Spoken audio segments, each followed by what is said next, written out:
ప్రసంగి గ్రంథంలో యవనస్తులకు ఒక మంచి పాఠం చెప్పారు.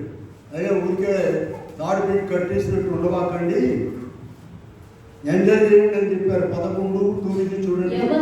యవనుడా సంతోషపడము, నీ హృదయము సంతుష్టిగా ఉండనివ్వు, నీ కోరిక చొప్పునను నీ దృష్టి యొక్క ఇష్టము చొప్పునను ప్రవర్తింపు. అయితే వీటన్నిటిని బట్టి దేవుడు నిన్ను తీర్పులోనికి తెచ్చునని జ్ఞాపకం ఉంచుకో. ఎంత జాగ్రత్త! దీనిని బట్టి నీకు నీ జీవిత కాలంలో వృద్ధి ఉంటుంది, ఫలితం ఉంటుంది. అయితే ఒకటండి, ఒక రహస్యం వినండి.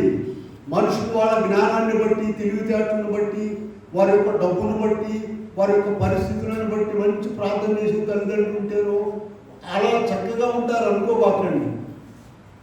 ఎవరైతే ప్రభు సన్నిధిలో ఉంటారో, ఆయన సన్నిధిలో మొరపెట్టుకుంటారో, ఆయన వాక్యం చదువుకుంటారు, వారిని దేవుడే క్రమపరుస్తారు, ముందుకెళ్తారు. వీటన్నిటిలో కూడా మన శక్తి కాదండి. ఆయన నీవు ఒక అడుగు వేస్తే ఆయన నిన్ను 4 అడుగులు నడిపిస్తాడు.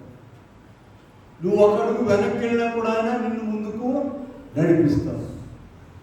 కనుకని ఇంకా ఎన్నో కథలు చూడండి, ఎన్నో చదువు 119 అధ్యాయంలోకి వెళ్ళండి. అక్కడ ఓ చక్కని మాట మనం చూడగా 119 అధ్యాయంలో మనం చూసినట్లయితే యవనస్తులు దేని చేత తమ నడతను నీ వాక్యమును బట్టి 9 వచ్చింది.